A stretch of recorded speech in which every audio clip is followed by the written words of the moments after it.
Namaste, I am Dr. Archana Dwivedi, Midlife Committee Management Committee Chairperson, Fogsi, and I am here with Dr. Harshal Patel with me as our today's guest. Harshal is practicing in Texas and he's intervention cardiologist. So Harshal, would you like to introduce yourself? Thank you very much, Dr. Dwivedi, for having me on your show. I'm a practicing interventional cardiologist in Texas. Before that, I was a medical student here in Gujarat. Finished my medical school, graduated from Gujarat University, and then moved over there to the USA. Finished my training in internal medicine, subsequently finished training in cardiology and interventional cardiology, and since last year, I've been in private practice in East Texas. Oh wow, great. So we have a person who is seeing day in, day out chest pains, right? So heart issues we'll be discussing with him today. So Harshal, what is the usual presentation of women when they walk into your OPD in terms of, I would say, CVD? So particularly probably how do you suspect that she's having a CVD? So as you rightly mentioned, I do receive a lot of patients coming in with chest pain, shortness of breath. If we talk about typical anginal symptoms, it's heavy chest pain, pressure-like sensation in the center part of the anterior chest, in front of the chest. But sometimes, particularly in women, it's not uncommon to have atypical presentation. Okay. And shortness of breath, abdominal pain, upper back pain, these are some of the atypical symptoms which we consider as anginal equivalent. And so us as cardiologists or you as obstetrician gynecologists, whenever you have patients walking into your clinic with symptoms like, doctor, just since past hour I've been having severe upper back pain, I would take that kind of symptom a little seriously and think above and beyond musculoskeletal etiology, or sometimes this could represent underlying heart attack. So that's something to keep in mind, which we always... Oh, that's very great, because backache and abdominal pain we would not consider usually. So thank you for that. And a little bit on screening, what do you advise your patients when they ask for screening test, or we ask you from what should we screen for? Yeah, so if we go by guideline recommendations after the age 35, generally speaking, all patients, men and women alike, should be screened for certain comorbidities like hyperlipidemia, lipid panel, diabetes testing, blood pressure tests. These are some of the basic and high yield tests that can be done on an outpatient basis. We can pick up underlying asymptomatic diseases, which could in the long run be significant. Apart from these subset of patients or just general screening, there are certain patients or individuals who are at a higher risk, particularly those who have a strong family history of premature coronary artery disease, who in their family, in their father, mother had heart attack as early as age 40, in their 30s sometimes. These patients are particularly at a higher risk because of genetic predisposition. And so these patients, even at a younger age group, even when they are in their 20s or early 30s, should be considered as appropriate subgroup of patients to be screened. Okay, so I think genetics and ethnicity also do matter when you talk about screening, as you already said. Yes. In particular, I would say South Asian communities and Hispanics. These two communities have been known to have a higher predisposition to have cardiovascular disorders, coronary artery disease. This has been shown, and as a matter of fact, just by being a person from South Asian ancestry, genetically they are so predisposed to have CVD or cardiovascular disorder that while we assess these patients from the long-term risk perspective, they do get extra points that these patients are at a higher risk just because they belong to South Asian ancestry. So our patients, Indian population, they're particularly at a high risk. Oh, great. So you talk something about the lipid profile. So as a doctor, probably I think if my HDL is good, I'm well protected, I'm not going to have any cardiac issues later life. So is there any change in that scenario?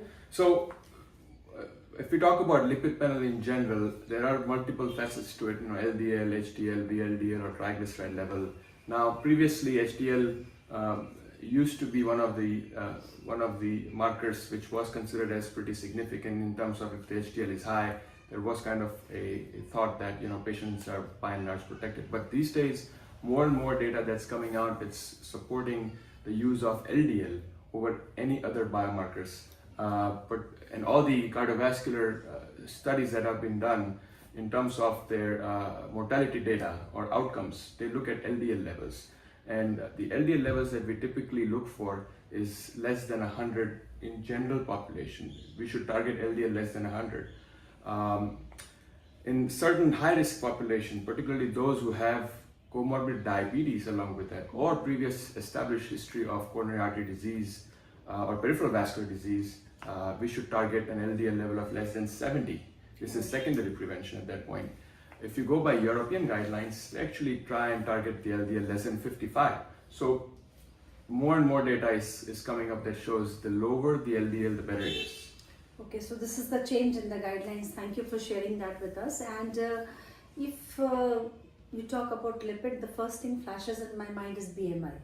So is BMI still the classification rule if we talk about metabolic syndrome and obesity, or is there some change into the trend nowadays? So BMI, we still use BMI in clinical setting, and we still go by, a target BMI of less than 25 is certainly one of the things that we look for. But apart from that, we consider other parameters as well.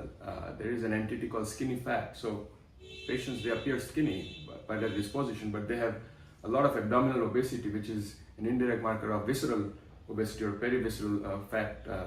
And so the abdominal circumference, waist to hip ratio, these are also some of the other parameters that can be used in clinical setting. Yes, so I think adiposity is something which we need to address nowadays as a preventive aspect. So when I talk about being a woman or a gynecologist catering all the women patients, so do you think that I'm tell my patient that you're very well protected because you have estrogen till you have menopause? And that somehow, I think in the Indian scenario, what I felt that women don't want to go for the cardiac checkups because they feel they will not land up into the problem as such. But do you think it's a myth? I mean, post-menopause, they are more predisposed to CVD diseases? That actually has been shown, and it has been shown that, post-menopausal age group of women, there is certainly a rise in cardiovascular events as compared to their male counterparts, and when they are premenopausal or before the menopause sets in, males are at a higher risk. So I do feel estrogen does have a certain protective effect. But that being said, the cardiovascular coronary artery disease doesn't develop in a day or 2 days. I mean, it's a long-term process. There is data that sometimes the plaque deposition starts when patients or when general population when they are teenagers. So it starts that early on. So I think from the standpoint of long-term thought, it's still very wise to undergo testing at an appropriate age group to catch it early on. And once you catch it, I think to put these patients on appropriate medications helps in the long term, particularly once menopause sets in. I think that's when the return of their investment is in. Okay, so I think lifestyle modification with prophylactic medication to the patients whosoever required. So once I say this, do you think there's a blanket prophylactic medication for all the CVD? Is that right, or there's something we need to know about? So I think blanket prophylaxis is not recommended by American College of Cardiology, American Heart Association, but when we screen these patients and if we find out these patients are, let's say, pre-diabetic or early diabetes, hyperlipidemic, hypertensive, I think the first step, particularly in younger patients, is to discuss regarding lifestyle modifications. And a lot of patients would take it as a kind of a warning call, and they would change their lifestyle in a way that they incorporate more and more exercise, healthy eating habits. And this could certainly have a long-term beneficial effect to their overall cardiovascular health. But there are subgroup of patients who may not benefit much or may not be able to have that many changes in the lifestyle, and so these patients certainly would be benefited by appropriate lipid lowering medications or antihypertensive regimen or diabetic medications. So definitely. So that was very great, Dr. Harshil. If I have to talk about drug abuse, which is on rise nowadays, there are so many youngsters also going into that. So do you feel this practice is also causing the CVD risk increase, especially talking about cocaine, and there are many things which we keep on hearing? Definitely.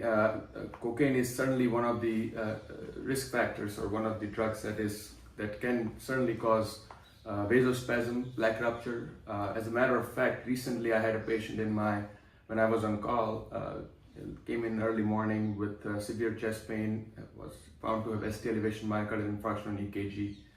And this was a very unusual presentation because on my angiography, I found all 3 arteries were 100% occluded. And so this patient was consuming cocaine just about an hour, 2 hours before presentation. And it was funny because when the pain started becoming worse, the patient thought, let me have more cocaine to make it better. And that made actually things worse to a point that the patient had severe MI. So cocaine certainly is one of the risk factors. But apart from that, freely available drugs these days, we hear a lot about marijuana and other drugs. These drugs also have data that suggests that there could be adverse cardiovascular outcomes. As a matter of fact, we published a meta-analysis not too long ago just on this topic, and there is data out there. So very much into consideration. Absolutely, absolutely. There is one entity which we need to hear or maybe more speak of, that is microvascular dysfunction. So light on that. So microvascular dysfunction is a very established known entity. It's been there since a long time, but of late there is more focus on it because we've found more and more diagnostic testing to actually pick up these subset of patients. What happens at like a pathological level is that the endothelial layer becomes dysfunctional in the coronary arteries, and that can lead to typical anginal symptoms. So when we take some of these patients to a cardiovascular angiography suite, we find that they do not have obstructive coronary artery disease, so there is not much atherosclerosis. But these patients keep coming into the emergency departments, the doctor's offices with typical chest pain. And these days there are non-invasive as well as invasive methods of evaluation to look for microvascular dysfunction, and appropriate medical regimen can be put on for this patient. So something for practicing obstetricians to keep in mind: if your patient is coming to you repeatedly with chest pain and they've seen cardiologists and they've undergone a lot of workup but nothing has come up from that workup, I think something to consider would be microvascular dysfunction, something to discuss with the cardiologist who's treating, and going from there. Okay, great. Deviating to the topic, just a little bit humor into that. Tell me any weird experience of any patient once it comes to your OPD. Anything you remember on the spot? One thing that comes to my mind is recently I had a patient who was 97-year-old lady. Okay. And she comes to the hospital, gets admitted for chest pain. Now, most of my partners practicing with me would hesitate to take this kind of patients who are in their 90s and in the community overall, because at that point the risk profile is just so high than benefit. But this patient, on my history taking, I found out that this patient was a very high functioning lady. So I took her to the lab, I found a blockage, and we helped her with angioplasty. When I followed up in clinic with her the next week, it was very interesting. She comes to me, she says, "Doctor, everything is fine, but I cannot exercise for more than 45 minutes a day." Oh. And I was sitting there thinking, well, that's double the amount of exercise that I'm doing. And I'm like, wow, this lady at 97. So I think that also underlines the fact that if you are active enough, have a healthy exercise regimen, I think you can push yourself to the 90s in a good way. So very true. I am completely on that. So coming back to my topic, I'll give a little boost to my midlife patients who are like elderly primies. So pregnant women, when they come and get registered, so is that a wise thing to send them to you, especially when they are above 30? Is the cardiac disease screening important there? I would say unless the patients have a particular symptom, I don't think it's necessary to refer these patients to us. What can end up happening, and sometimes I do receive patients as referrals from obstetricians, pregnant women with symptoms of shortness of breath and chest pain.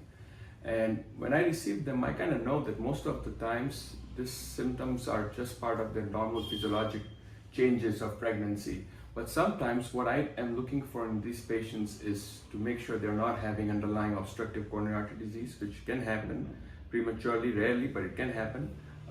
Pulmonary embolism is one such condition, because pregnancy, as you know, is a hypercoagulable state, and patients can present with pulmonary embolism while they're pregnant. The other entity that I would look for is peripartum cardiomyopathy. So I do my due diligence. I screen them with an EKG to begin with, get an echocardiogram, and look for structural heart abnormalities. And once I've done my workup, I kind of say that, okay, looks like from cardiac standpoint, you're fine. I think your symptoms are just physiologic, and then I send them back to their obstetricians. So I think I perfectly agree with you, because peripartum cardiomyopathy doesn't leave you in the antenatal period. You have to screen the patient as well in the postpartum period. Right. Say around 6 weeks 6 weeks. postpartum is a very important screening. Thank you for sharing that with us.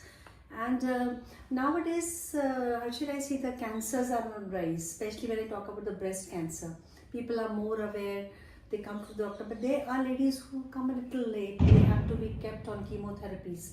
So do you think the new adjuvants which are given nowadays as a chemotherapy, they also warrant a cardiac screening before they are put onto that? Yes, definitely. Particularly there are two subgroup of chemotherapeutic agents which can affect the heart and heart muscle. I would say anthracycline group of medications as well as the trastuzumab.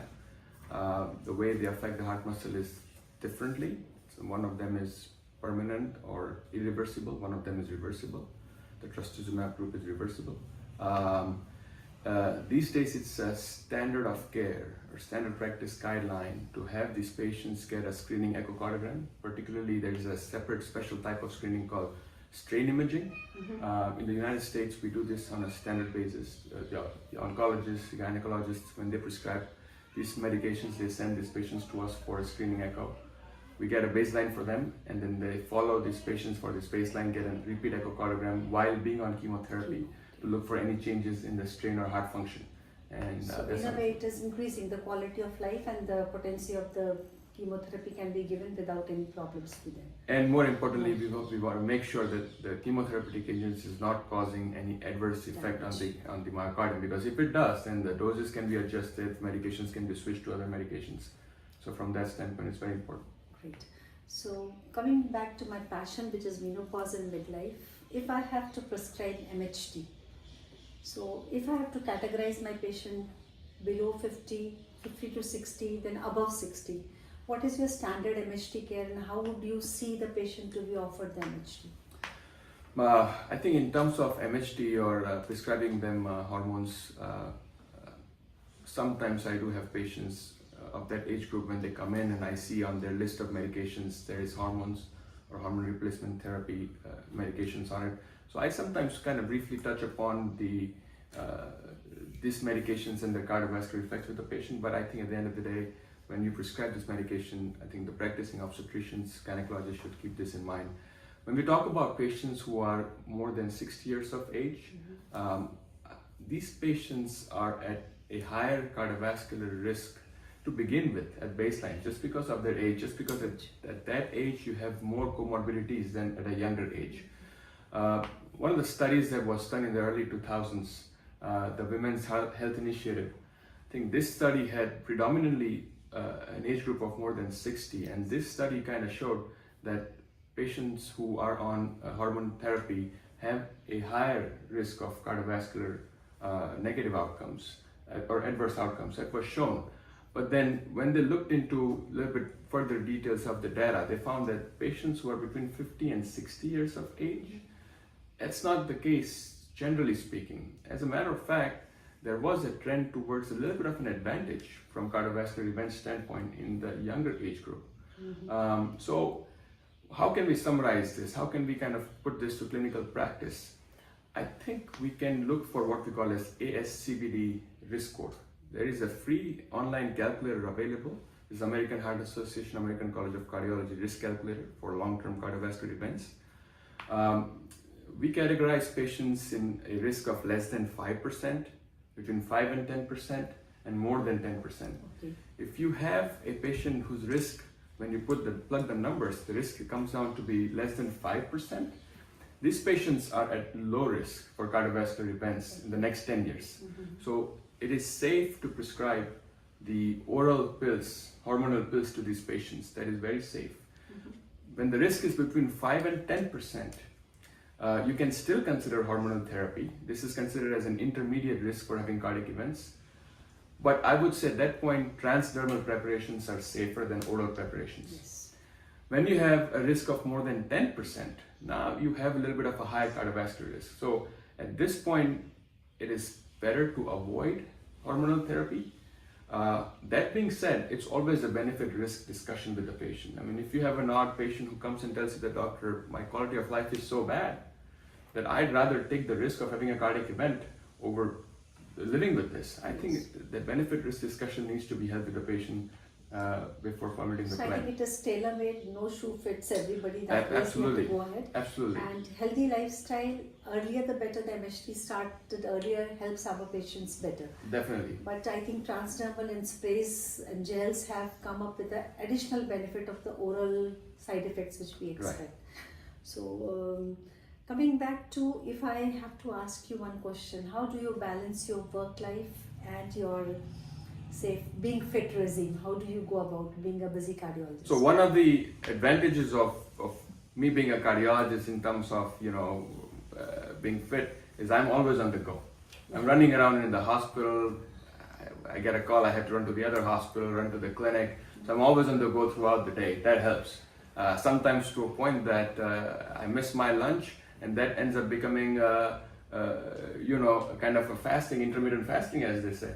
So, that's one of the things. But apart from that, I do try and swim as a form of an exercise.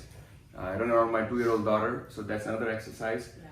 But I think I would say pick up whatever hobby, sport you like, but do something more than just basics. So I think just 30 minutes exercise and becoming a couch potato won't help. You have to be on the go. Yeah, so the standard prescription, again, if you go by the guideline recommendations, they say 3 to 5 times a week. For at least 30 minutes a day. And those 30 minutes you should now, if somebody is telling you I'm walking 3 miles, but if they're walking at a snail's pace, then that's not really exercise. Exactly. I think the 30 minutes that we talk about is those 30 minutes you should not be able to have a conversation with anybody else while you're on that particular exercise for those 30 minutes. I think that's real exercise, and that's what we're shooting for. Perfect. Any gift you remember by any of the patients which still touches your heart? Something in your memory lane? It's a small, I would say small incident. I had a patient, she was a lady in her 40s. She had intellectual disability from a prior brain surgery. And she came to my clinic, we helped her for bradycardia. And then she made a painting for me, and she gave me a painting of angel and with a heart. And so that was very heartwarming for me. I kind of framed it and put it in my clinic office. That's so sweet. I mean, very touched. These incidents keeps us going more miles to cover. Definitely. That is. But any movie you can relate with the heart, something funny, maybe empathetic, whatever. I mean, something crosses in your mind. Out of the box question, I would say. I think I would say it's not a movie, but a kind of a scene I recently watched on YouTube. It's kind of I think it was a South Indian film scene where the main actor is running with a heart in the hand and fighting the enemies, and when it comes to the last stage, just throwing the heart from the window, gets automatically transplanted in the patient. I think that was hilarious. So it happens only in India. Okay. Any your favorite hobby, what you love the most when you are wanting to do it from your whole passion, I would say? In terms of other than practice? Other than practice, anything what happens to be your hobby? I'm extremely interested in chess to a point that if I have a few minutes that I'm free not doing anything, I pull up my chess game on the phone and just keep playing it. Great. I love it. So that's, I think I would say. So I think we all need to learn that. Pick out small bites somewhere in the life so that you have that power. Go of the stress. Absolutely. Nice.